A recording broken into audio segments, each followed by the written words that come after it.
chờ ai chết à na hey ពួកឯងបានជប់ជើងខ្លាំងហើយម្នាក់នេះគឺអ្នកក្លាហានច័ន្ទចៅ អ្នកក្លាហានច័ន្ទចៅល្បីល្បាញក្នុងពិភពគុណបងប្អូនយើងទាំង4នាក់មានភ្នែកគ្មានប្រស្រីមែនគេមិនត្រឹមតែទទួលតំណែងបានតែប៉ុណ្ណោះទេទទួលរហស្សនាមហៅថាឆ្មាពិឃាតថែមទៀតផងឆ្មាពិឃាត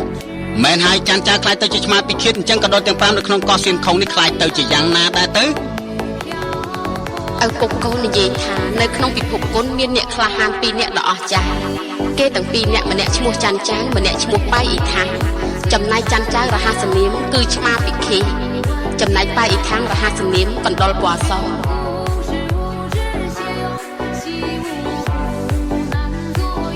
បងថ្ងៃក្រោយល្បែងឆ្មាចាប់កណ្ដុរឬកណ្ដុរចាប់ឆ្មាមិនទាន់ដឹងនៅឡើយទេ